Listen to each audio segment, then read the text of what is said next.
우리가 잘 아는 본문 중에 하나입니다. 자, 블레셋과의 전쟁에서 이스라엘의 참패는 전장에 남아있던 군사들뿐만 아니라 후방에서 초조하게 그 소식을 기다리던 엘리 제사장과 그 집안에도 돌이킬 수 없는 아주 큰 치명타를 입혔습니다. 이는 이미 선포되었던 이스라엘과 엘리 집안에 대한 하나님의 심판이라고 볼 수 있지만, 이스라엘이 패하는 것보다 하나님의 법궤가 우상 숭배하는 그 블레셋의 손에 넘어갔다는 것이 너무나 수치스럽고 아주 통탄스러운 일이었습니다. 이스라엘 백성들이 전쟁을 할 때 그들은 하나님의 궤와 함께 한다면 자기들이 이길 줄 알았어요.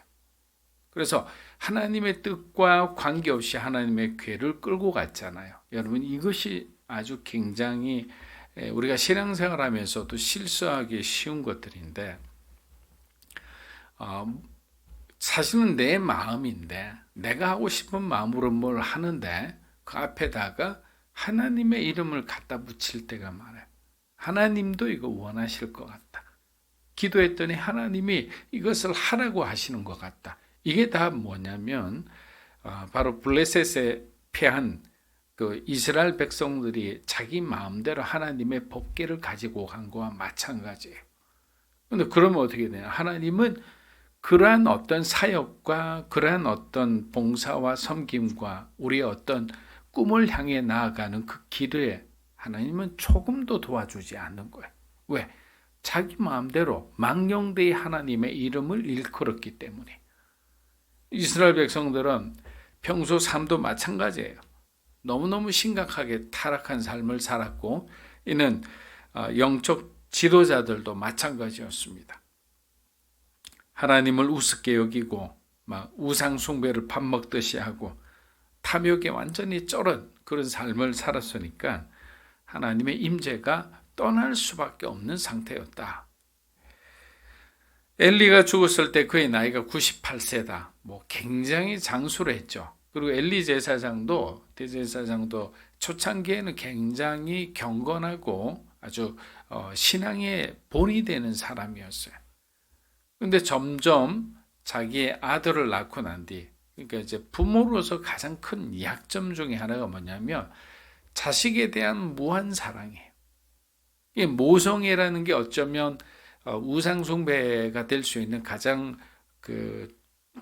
가까운 통로다, 이렇게 흔히 말하는 것도 그런 거예요. 왜? 무한 사랑을 주다 보니까 그 아이들의 그 타락을 그냥 이렇게 계속 감싸주게 되는 거예요. 내가 너무나 목회하느라고 바빠서 아이들을 돌보지 못해서 우리 아이들이 이렇게 빗나갔다.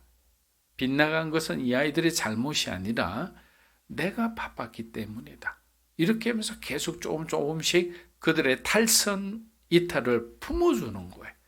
근데 이건 아닌 거거든요. 엘리도 마찬가지예요. 대제사장이라는 직분 아래에서 가족들을 얼마나 돌봤겠습니까? 돌보지 못하죠.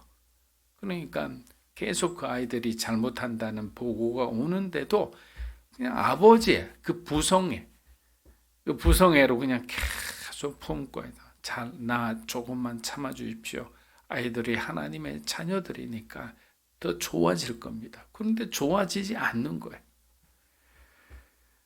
자녀들이 타락하면서 아버지의 어떤 영적 권위도 같이 무너지게 되는 겁니다.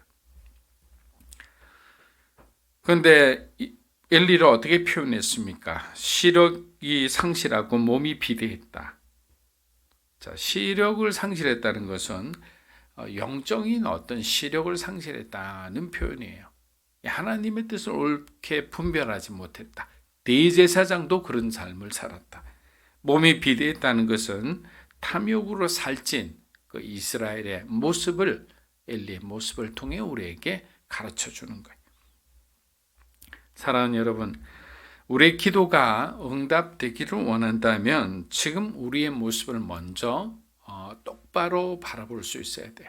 만약 우리의 모습이 깨끗하지 않다면 하나님 앞에 거룩하게 달라고, 또 바른 눈으로 하나님의 뜻을 올바로 분별할 수 있도록 하나님 도와달라고 그렇게 해야 됩니다. 왜냐하면 순간순간 치고 들어오는 그 마귀의 유혹은 우리가 하나님을 의지하지 않고는 이길 수가 없기 때문에. 사무엘상 5장 1절에서 2절입니다. 블레셋 사람들은 하나님의 궤를 빼앗아 에베네셀에서 아스돗으로 가져갔습니다. 그러고 나서 그들은 그 궤를 다곤 신존으로 가져가서 다곤 신상 곁에 두었습니다. 법궤가 더 이상 이스라엘 영토에 있지 않다는 것은 하나님의 영광이 이스라엘을 떠났다는 거예요. 이제는 이스라엘을 도우실 분이 아무도 안 계세요. 전후 상황을 모르는 이 블레셋 사람들과 주변의 이방 민족들은 신들의 전쟁에서 우리 다곤 신이 이스라엘의 하나님 여호와를 이겼다라고 생각하고 막 너무나 기뻐서 이 다곤 신전에 들어갑니다. 왜냐하면 당시에는 이제 지역신 개념이 강했다고 예전에 말씀드린 적이 있습니다. 사람들이 전쟁을 하지만 그 전쟁의 배후에서 도와주시는 분이 자기들이 섬기는 그 신이라 생각했기 때문입니다. 그래서 자기들이 이겼다는 것은 다곤 신이 더 강해서 이겼다 이런 생각을 하고 있었던 거예요. 이제 법궤가 떠났으므로 이스라엘은 더 이상 소망이 없는 그런 상태가 되었습니다. 그런데 블레셋 사람들은 그 승리의 기념으로 하나님의 법궤를 다곤 신전 앞에 갖다 둡니다. 왜 그렇겠을까요? 조롱하는 목적이죠. 너희 신은 우리 다곤 신의 소위 말하면 밑에 섬기는 그 정도밖에 되지 않는다 이렇게 생각하는 거예요. 블레셋은 하나님의 허락이 있었기에 이스라엘을 이길 수 있었다는 것을 잊어서는 안 되었습니다. 그런데 거기서 멈추었으면 블레셋도 사실 큰 화를 당하지 않았을 건데 감당도 못하면서 하나님의 법궤를 그들이 가져간 것이, 빼앗아간 것이 사실은 화근이 된 거죠. 사무엘상 5장 4절입니다. 그 다음날 그들이 일어나 보니 다곤이 여호와의 궤 앞에서 얼굴을 땅에 받고 넘어져 있었습니다. 다곤의 머리와 두 손은 잘려서 문지방에 널려 있었고 단지 몸통만 남아 있었습니다. 자, 다곤 신전에 법궤를 안치한 다음날 가보니까 블레셋 사람들이 깜짝 놀란 거예요. 왜냐? 다곤 신전에 들어갔을 때 그 다곤상이 여호와 앞에 이렇게 경배하듯 엎어져 있는 거예요. 얼마나 놀랐겠습니까? 저는 이 부분을 이렇게 묵상할 때마다 참 하나님의 굉장히 탁월한 유머가 느껴져 웃음이 나곤 합니다. 하나님은 단 1초도 우상이 하나님보다 위에 있는 것을 허락하시지 않아요. 그 다음 날도 마찬가지였습니다. 그 다음 날은 어떻게 됩니까? 아예 목과 두 손목이 부러져 있었습니다. 그런데 중요한 것은 뭐냐면요. 우리가 5절에 보면 뭐라고 되어 있습니까? 넘어진 것을 보고 사람들이 와서 제자리로 다시 일으켰다라고 하는 거예요. 여러분, 우상이라는 것은 이렇게 자기 스스로의 힘으로 일어서지도 못하는 게 우상이에요. 사람이 만든 존재잖아요.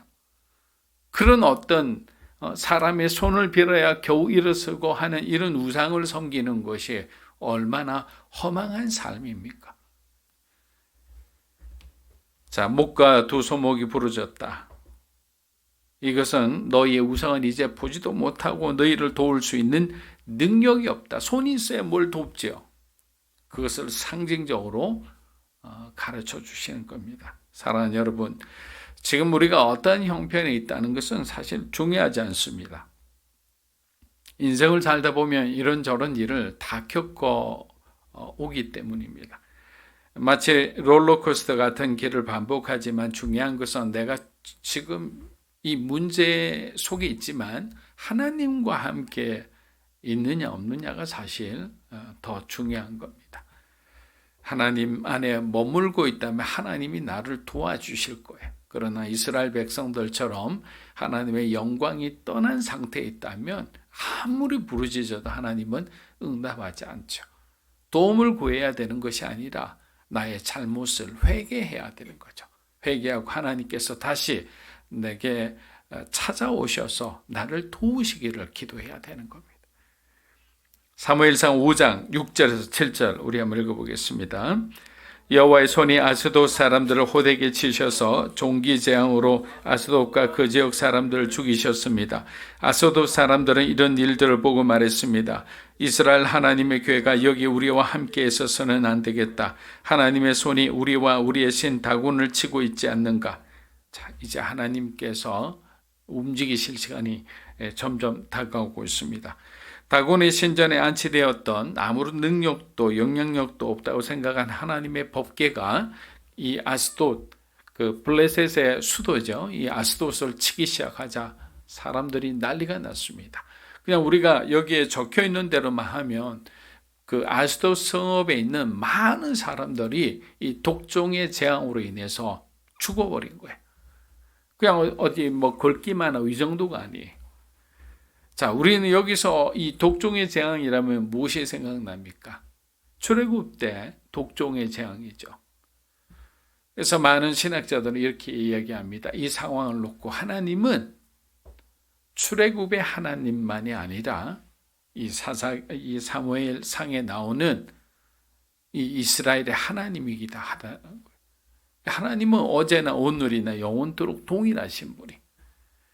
이스라엘을 위해서는 과거에만 이스라엘을 위해서 특별한 기적과 재앙을 내리시는 것이 아니라 오늘에도 그러한 것들이 필요하면 하나님은 오늘에도 하나님의 그 위대하신 능력을 통해서 이스라엘을 구원하시고 하나님의 하나님 되심을 드러내신다는 거예요.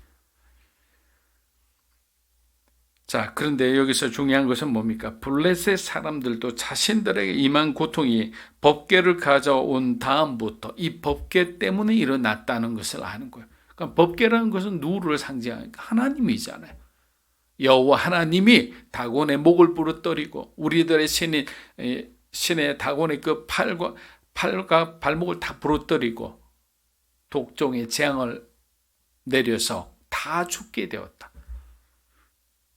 어쩔 수 없이 하나님의 존재를 인정할 수밖에 없는 거예요. 그래서 그들은 거의 만장일치로 가드로 옮기기로 결정합니다. 법궤를 신전에만 두지 않으면 괜찮아질 것이라 생각했지만 여호와에게는 그곳에서도 가만히 있지 않았습니다. 사무엘상 5장 9절입니다. 그러나 그들이 궤를 옮기고 난 후 여호와의 손이 그 성을 치셔서 사람들이 큰 고통을 겪게 되었습니다. 젊은이나 늙은이나 할 것 없이 모두 총기가 났습니다. 여호와께서는 가드에 살고 있는 모든 사람들에게 악성 총기가 나겠다. 이제 블레셋은 이스라엘의 하나님이 얼마나 무서운지를 알게 되었습니다. 비록 영적으로 도덕적으로 타락한 이스라엘을 손쉽게 이겼지만 하나님을 우습게 여긴 죄가 그들에게 얼마나 큰 화가 된지를 이제야 알게 되는 것입니다. 세상에서 잘 나갈 때나 우리가 공부할 때나 우리가 계속 잊지 않고 생각해야 될 중요한 깨달음은 하나님이 나와 함께 하신다는 생각이에요. 우리가 앞서 말씀드린 것처럼 하나님과의 나와의 관계가 끊어지면 그 다음부터는 아무것도 생각할 수가 없는 거예요. 블레셋 사람들의 가장 큰 전리품이었던 법궤가 오히려 블레셋 전역을 쑥대밭으로 만들어버립니다. 승전의 기쁨은 온데간데였고 여호와의 법궤에 대한 두려움으로 온 블레셋이 가득 차 있었습니다. 이제 법궤는 가드 사람들에 의해서 에그론으로 옮겨집니다. 그런데 벌써 법궤에 대한 흉흉한 소문을 들은 에그론 사람들이 몰려와 소동을 일으킵니다. 사무엘상 5장 10절입니다. 그리하여 그들은 하나님의 궤를 에그론으로 보냈습니다. 하나님의 궤가 에그론에 들어서자 에그론 사람들이 부르짖으며 말했습니다. 저 사람들은 우리와 우리 백성들을 죽이려고 하나님의 궤를 가져왔다. 자, 우리가 여기서 블레셋에 대한 이해를 좀 해야 되는데 블레셋은 이 아스돗, 아스글론, 가드, 에글론, 이 가사, 이 지역이 이 5개 도시가 연합한 해양 민족들이었어요. 바닷가에 가까운 곳인데 가장 가까운 곳이 아스돗이었고 여기를 수도로 하자에 정했고 그래서 가사, 가드, 에글론 그리고 아스글론 이런 지역이 성읍들이 그냥 서로가 하나가 된 그 연합민족이었거든요. 도시 국가였는데 어떻게 보면 신들도 다 달랐어요. 이 가사와 아스돗 사람들은 다곤신을 섬겼다면 지금 나오는 에글론 사람들은 이 파리 모양의 그 바알 세붑을 섬겼던 사람들이에요. 그러니까 이제 서로 생각도 다르고 종교도 달라요. 근데 어떤 정치적으로 자기들이 이제 하나의 성읍으로 있기에는 다른 어떤 민족에 의해서 자기들이 이렇게 잡혀먹기 쉬우니까 우리 도시 국가들이 연합해서 하나의 국가를 만들자. 그래서 다른 민족을 향해서 쳐들어오지 못하도록 힘을 기르자. 이런 목적에서 정치적 목적으로 이제 하나로 연합한 그런 도시 국가였어요. 자, 그러니까 어떤 면에서는 이해관계가 다른 거예요. 그래서 아스돗 사람들이 고통을 당하다가 그다음 가드 사람들이 고통을 당하다가 자기들에게 오니까 저 에글론 사람들이 뭐라고 얘기합니까? 저 사람들이 이러잖아요. 만약에 우리나라 같으면 뭐 서울에 있다가 부산 갔다가 광주 갔다 이렇게 간다 하면 저 사람들이라 하지 않겠죠. 어쨌든 우리나라 사람들이니까. 대한민국 사람들이니까. 그러니까 어떤 이 상황을 보면서 이제는 도저히 지역을 옮겨 다닐 수가 없겠다. 그래서 법궤를 이스라엘로 결국 돌려보내기로 합니다. 사무엘상 5장 11에서 12절입니다. 그래서 그들은 블레셋 지도자들을 모두 불러놓고 말했습니다. 이스라엘 하나님의 궤를 원래 있던 곳으로 되돌려 놓읍시다. 그렇지 않으면 그 궤와 우리와 우리 백성들을 죽일 것입니다. 이는 궤가 가는 곳마다 죽음의 고통이 그 성 전체를 덮었기 때문이었습니다. 하나님께서 지시는 손길에 하도 호되어 죽지 않고 살아남은 사람들은 종기에 시달렸고 그 성의 부르짖음은 하늘까지 닿았습니다. 자, 블레셋 사람들은 이것을 몰랐던 거예요. 뭐냐면 이스라엘의 신의 여호와 하나님, 그리고 이스라엘은 하나님을 아버지라 부르며 그런 아주 친밀한 관계를 갖고 있었죠. 자, 여러분도 한번 생각해 보세요. 그 자식이 5명, 그 중에 1명은 꼭 말썽장이들이 있어요.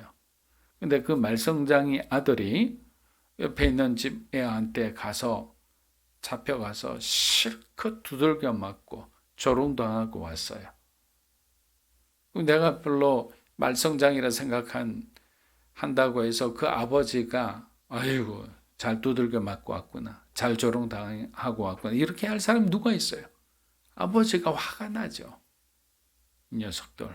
그래서 가서 그 아이를 실컷 두들겨 패주는 게 지금 이 상황이에요. 하나님은 하나님의 백성을 때리고 욕하고 조롱한 그들을 그냥 가만히 두지 않았어요. 이 사건을 통해서 이스라엘에게도 아주 큰 교훈을 주셨고, 동시에 하나님의 백성과 하나님을 조롱하는 이 블레셋 사람들에게도 하나님은 아주 혹독하게 독종의 재앙을 내림으로 인해서, 죽음의 재앙을 내림으로 인해서 하나님이 어떠하다는 것을 분명히 가르쳐 주신 거죠. 이제는 블레셋은 당분간은 여호와 하나님을 향한 그 두려움 때문이라도 이스라엘을 건드리지 않을 거예요. 여러분, 이것이 하나님께서 자기 백성을 사랑하고 지키는 방법이에요. 또 이를 통해서 하나님은 자기 백성에게 회개와 그리고 회복의 기회를 주시는 거예요. 구약 성경의 핵심은 결국에는 회복입니다. 구원입니다. 이러한 모든 어려움의 과정들은 회복으로 가는 과정들이에요. 구원으로 가는 과정이에요. 우리도 마찬가지잖아요. 철로 역정처럼 천국으로 가는 과정에 정말 너무너무 어렵고 힘들고 죽고 싶은 그런 어떤 시절을 여러 번 겪잖아요. 그럼에도 불구하고 우리가 신앙을 가지게 되고 또 하나님을 믿으면서 또 봉사하고 섬기면서 꾸역꾸역 넘어가다가 어느 순간에 눈이 확 열리면서 이제는 삶의 의미가 어떻게 살아야 되는지를 깨닫고 인생이 바뀌게 되는 거예요. 진짜 완전히 구원받은 인생이 되죠. 하나님 나라를 위해서, 교회를 위해서 기도하고 섬기는 사람들이 되는 거예요. 가정에서도 마찬가지입니다. 사랑하는 여러분, 이제 이스라엘도 돌아와야 합니다. 저와 여러분들도 하나님 품으로 돌아와야 합니다. 그렇게 해서 주님이 주신 그 사랑을 가지고 하나님 나라와 주님의 교회를 섬기는 저와 여러분이 되시기를 주의 이름으로 축복합니다.